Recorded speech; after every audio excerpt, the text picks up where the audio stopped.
So, ngayong araw na to, ipapakita ko sa inyo kung mga ginagawa ko araw-araw sa buhay. O, ayun na nga. Marami sa inyo nagsasabing, Jessa, huwag ka na lang mag-vlog, mag-focus ka na lang sa anak mo. Alam mo, yung pag-vlog ko, isa rin yan sa pinagkukunan ko yung mga pangangailangan. O, di ba? So, masaya nga ako na mayroon na ako sariling kita at hindi na ako nang hihingi pa sa asawa ko. Kaya hindi ko to ihihinto yung pagpabalag ko.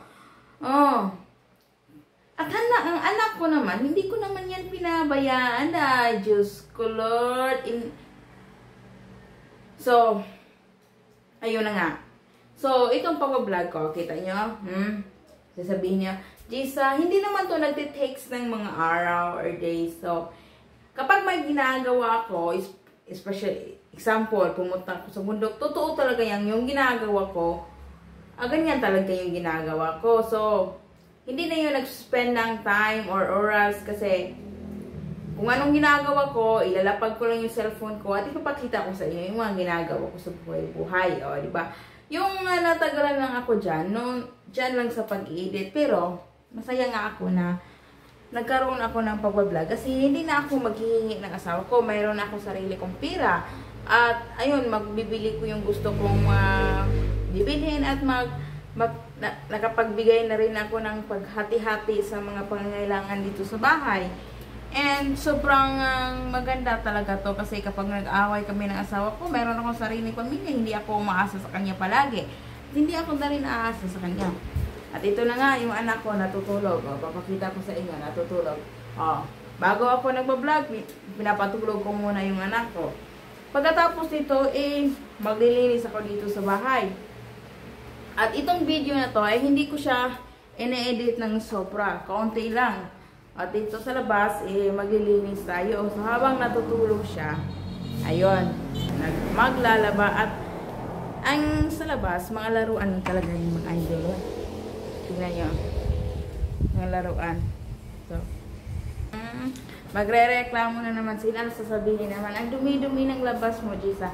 Alam mo, paminsan-minsan dito sa bahay, may bisita si Liam, may mga kalaro si Liam dito sa bahay. So, kaya naglalaro, mostly naglalaro sila sa labas kasi sinabi ko, sa labas na lang kayo maglaro kasi dito sa loob, maliit lang spasyo dito. And safety naman sa labas kasi kita nyo naman, may gated. O, pakita ko sa inyo dito sa bahay, ha? So, sa mga nakikita nyo, kailangan pa na ligpitin ng kaunti at maglaba tayo. Agig! So, ako lang dito at si Liam sa bahay kasi sa ngayon, may nagtampuhan kami ni Axel. At alam nyo naman kung paano kami magtampuhan and hindi kami nag-uusap. Minsan, nandun siya sa kanyang office. Minsan, lumalakad siya ng kung saan lang siya pupunta, kung may lalakarin siya.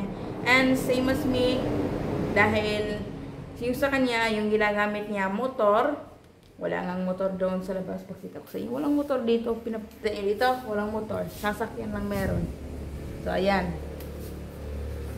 Usual, ako, kapag pupunta kami ng school or may pupuntahan kami ni Liam, gagamitin ko yung sasakyan. Kasi talagang pinagkasunduan na namin na yung sasakyan, ako yung gumagamit kapag lalo na may bata. At kasi hindi naman ako marunong mag-drive ng motor. At siya, yung motor, kapag hindi naman niya dala, si Liam. And, nandito lang po sa bahay.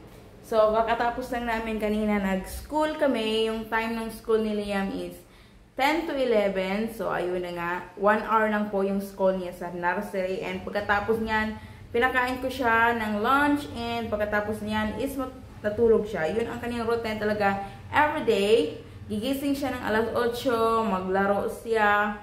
And papaliguin ko. Pagkatapos maligo, and magpunta na kami school. Ay exact pagdating namin dito 11, and kakain na lang kami, and then matulog siya. While ako dito, while natulog siya, may ginagawa dito sa bahay. O, papakita ko sa inyo mga gagawin ko dito habang tulog yung anak ko. Kasi, ay, papakita ko, ang dami na mga reklamo ng iba. Hindi naman sa, sa buhay. Okay. Ay, Jessa. So, ito na nga. uniform ni Liam. Last time, hindi ito sumasakto sa kanya. So, ayun, pina-adjustan ko para, alam niyo naman si Liam, maliit at slim siya, hindi siya mataba. Ayun, pina-adjustan ko.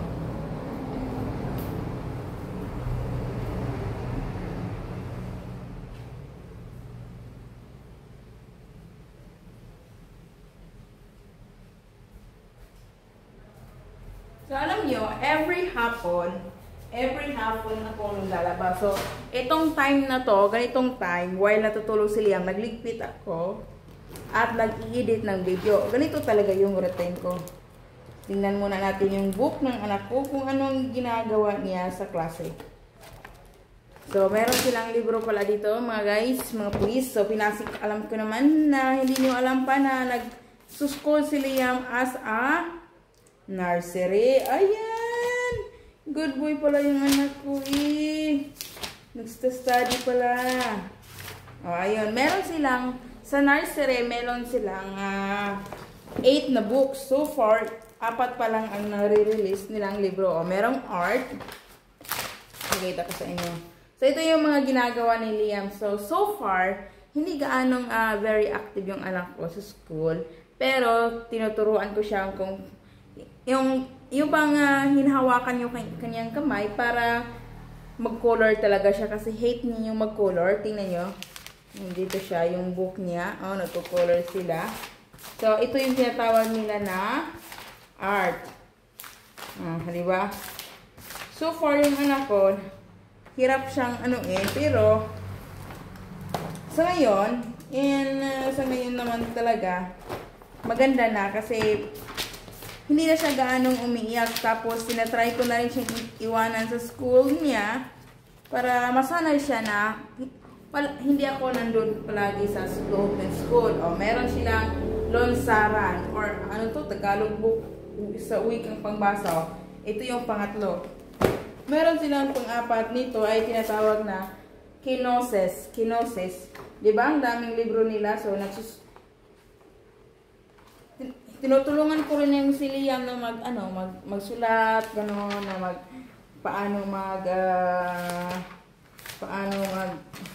kasi hindi pa siya hindi talaga niya pilig yung magsulat. Parang nagre-resist talaga siya kapag pasusulatin mo. Diba? Ang daming book niya.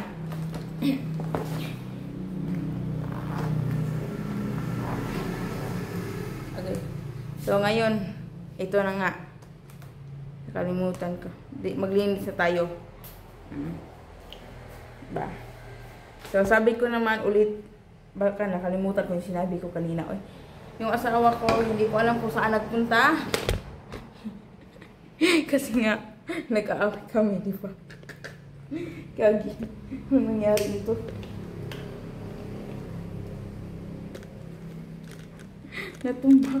Natumba pala. Oh. So, ganito kami. As usual, kapag may tampuhan kaming dalawa, hindi kami katulad ng iba na nagsisigawan. Oh. Kaya yung isa, lumakad, nagmotor. Oh. So, ngayon, maglilinis ako ngayon. Pagkatapos ako maglinis, kasi tapos maglaba every hapon. Nagsimula ako naglalaba every hapon kasi para hindi dumami yung mga damit kasi nga sobrang busy ko na. And yung Saturday, Sunday, sometimes family day, sometimes meron akong ginagawa sa lupa namin. So parang hirap na ng time ko. And then, alam mo yun naman nagsuschool. Pagkatapos ng school, magligpit, mag-ano. So, wala na tayong time. Tapos, yung therapy, para siyang parang whole day na yun. Kasi, bukas, yung Friday kasi na therapy niya bukas, 9 to 10, yung therapy maaga. Kasi yun lang talaga yung available nila na time. So, kapag Monday naman, 10 to 11. So, hindi ganong maaga. Pero bukas talaga. Kaya, ako ngayon is maglilinis. Ang mag-prepare tayo para bukas. Para hindi na ako mataranta bukas. Kasi, kailangan naming umalis ng mga 7 dito. So, kailangan natin ng 2 hours na pag-prepare, maligo, magpagising ka Liam, pakainin, kung kakain man usually hindi siya kumakain, magkakape tayo, or di ba, maraming mga gagawin natin. Kaya hindi na nyo ako, pero as much as possible, nagtatry pa rin ako mag-vlog, no, para naman may dagdag pikita. And yun na nga, sobrang busy na ako sa life ko. Ayan. And ipapakita ko na lang sa inyo kung ano ang progress ni Liam. Ang iba, magalit na naman sila kasi nga ganito, ganon, magsasabihin na naman, autism yung anak mo. Ay, wag mo na mag-decide kasi hindi pa natin alam, ha? Wag yung pala desisyon. Wag namang anong tawag nun? Mag-desisyon ng husgahan yung bata na, uy, ganon na, uy, marami po talagang mga marami po mga ang bukang bibig ng mga tao dito ba, puro na lang autism, no? Dito nagsalita ng anak mo, autism. Uy, marami namang mga cause. Merong mga bata na late development, may mga bata na ADD, SDD, pero nasa utak talaga nila lahat autism na. Oh my God. Basta, salamat na lang sa mga nanonood na solid followers ko ngayon. Thank you so much. Ay, agay. Wala, nainitan man ng anak ko. Diba? Kahit lagyan mo ng kurtina, tapos yung init, nakapasok pa rin dahil sa, paano ba niya lagyan ng kurtina dyan? Yung sa salamin na yan. Tingnan nyo dito. Kapasok na ng init ng anak ko.